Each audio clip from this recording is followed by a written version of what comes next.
I'm going to unbox and review this Wi-Fi 7 router by ASUS. This is the TUF Gaming BE9400, so it has a pretty good speed rating. It has 4 2.5 gig ports, has a bunch of features, and I will be doing my speed test range test using my following Wi-Fi 7 devices. So we're going to see how good this router actually is. So we got the router here. We have 6 antennas. This is the movement, so this is max, that's max, and that's max. So basically around 180 degrees, roughly, and 90 degrees on the side.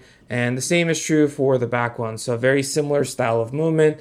So that's max, that's max, that's max, and this is max. And the reason why you can adjust these antennas this way is because it's also wall mountable. So you can wall mount it and place the antennas. And antenna placement can actually make a difference. So we have some vents on the side right here.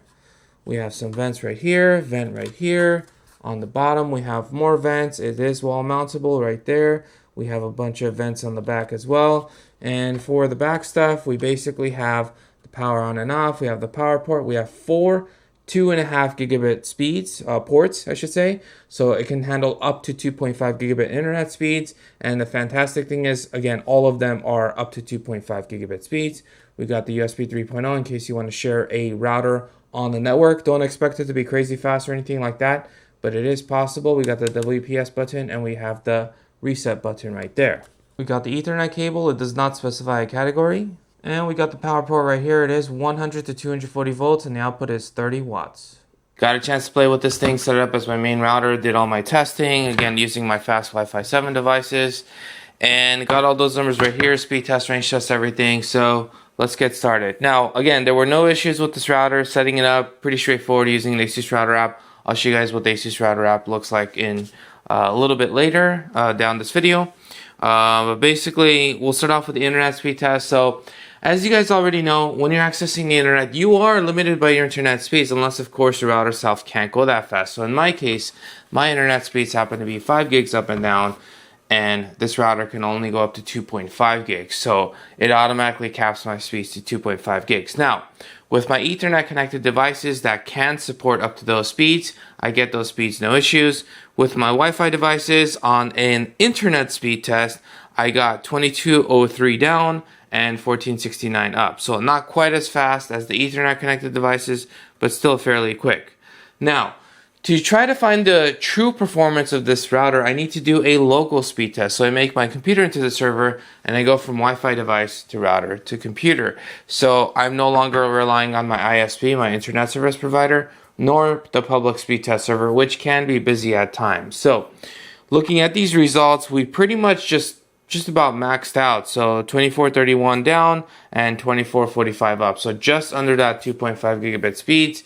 And really, if the port wasn't 2.5 gigabits, I feel like it would go even faster because it actually has a pretty fast speed rating for the Wi-Fi devices. So then we get into range tests. Now range will vary drastically by location. So essentially the more obstructions you have, essentially the more walls, between floors, things of that nature, typically the less range you're going to get. The more of an open area you're in, typically the more range you're going to get. So I'm more of an open area.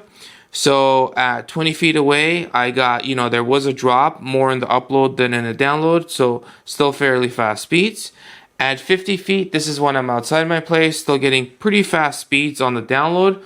Upload is still doing fairly well, but definitely a huge drop. And then at 100 feet, this is actually me across the street. I'm doing this, and actually very impressive that I got over gigabit speeds on the download. Upload did take a hit, obviously, at 226, but still very usable numbers. So now we get to set up a configuration. For this, you can use the ASUS Router App, which I'm going to do a demo of, or you can use the browser interface, which actually has even more options. And you could switch in between, doesn't matter. You could set it up with this, use the other one, or vice versa. So when you first get this thing, it's going to ask you to set up your new network, and basically it's going to look something like this. And because this is a Wi-Fi 7 router, you would select this. You can do a manual connection, or you can scan the QR code, which is on the bottom of the router, basically show it there. It'll connect, and then it pretty much guides you through the process of what to do. So once it's all done, this is what it looks like. So you could pretty much see some info. Your Wi-Fi names and stuff are here. CPU and RAM usage, as well as number of clients connected. And then this is where you see the internet and your router. If you have more than one router, so if you have an AI mesh setup, which this ASUS router is compatible with, you'll see more than one over here. And then you can also go to the mobile game mode. This is for the Wi-Fi to optimize that and stuff, and then you're good to go. So I can also stop it. I had it on for a little bit. So there it is. Okay, so then you go into devices. This gives you a list of your devices. If you have another AI mesh system, it would show up over here. And then inside is just kind of like a brief overview, kind of just some things you can look at.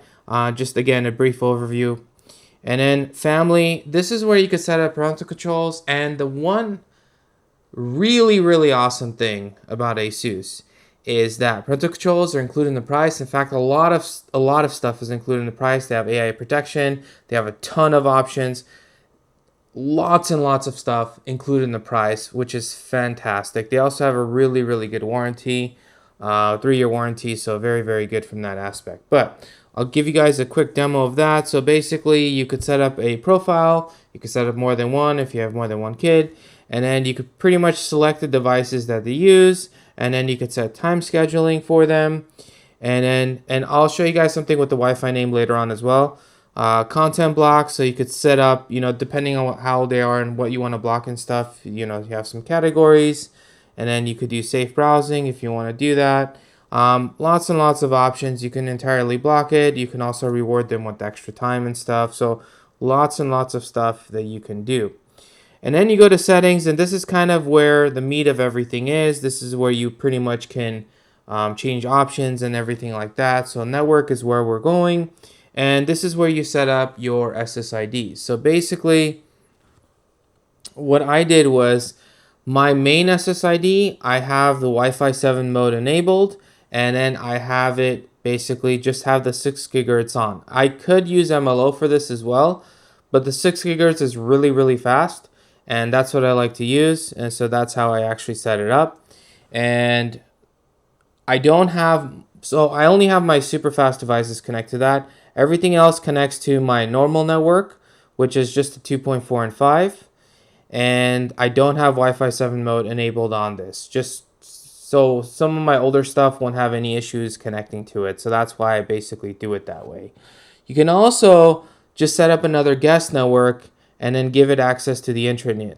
So you could do that as well. So if I was making a new one, and this is really awesome that ASUS does this. So you could set up a guest network. You could set up a kids network. This is what I was talking about earlier. So you can actually set up a kids network. And then once your kids' devices connect to that SSID, to that Wi-Fi name, you can actually set a timer on that Wi-Fi name that it will only have access during those times. So if you didn't want to set up parental controls, this is kind of like a lighter version of parental controls, basically, where the internet turns off after a certain number of time. Now, there's no blocking and stuff like that here that you would do that in the parental controls. So parental controls definitely is a really good thing. But this is kind of really cool that you can actually set up schedules for this. And an Internet of Things network, you can set up a VPN network, or you can use an MLO network, multi-link operation, or you could just set up a regular guest network. And again, there's just so many options that you can set up. And this is the option that use same subnet as main network. If you enable that, this will basically give this guest network access to your network devices as well, if you want to set it up. So that guest network kind of becomes a main network, basically. Okay, so that's pretty much the main thing. AI protection, again, this is included in the price, additional protections. And then, again, this is a gaming router, so you have a bunch of gaming options and stuff. So really a lot of things you can customize, basically. There's also a dedicated gaming Ethernet port on it as well. So just this thing is pretty beefy for up to 2.5 gigs, basically. Quality of service, so if you want to give things priority. Wi-Fi, we were in there. And basically, if you go to advanced, you want to make sure the 5 gigahertz 160 is on. That it was on by default, but I like to always check that. Sometimes it's not, which means the 5 gigahertz typically won't be as fast. And then they have like eco mode and stuff like that, which actually decreases the Wi-Fi signal and everything, so you can enable that as well. So there's lots of things you can do. LAN, WAN, VPN. So if you want to set up VPN through this thing, you could set it up. So really a ton of options, basically. So, and then we'll just do a firmware check. I did get the latest software, latest firmware, I should say. And yeah, good to go with that. Is this router right for you? Well, it depends on your specific situation. So I would say for up to 2.5 gigabit speeds, this is a very good router for the price because it has a lot of features. AI protection, you get parental controls, you get the customization of the Wi-Fi, you get gaming options because this is technically a gaming router. You don't have to use it as a gaming router, but it does have some gaming features because technically it actually is a gaming router. So you get 4 2.5 gigabit ports, so there is no speed drop up to those speeds, which is fantastic. There's a dedicated gaming port. Again, there's some gaming options. It also supports AI mesh. So in case you want to expand in the future, or if you already have an existing ASUS router that supports AI mesh, well, you can create a mesh network out of them. And it is recommended to use the better router as the main router in an AI mesh network if you guys want to go down that road. But overall, tons of features, just beefy router for the price. There it is, guys. If you guys enjoyed this video, smash the subscribe button, and I'll catch you guys in the next one.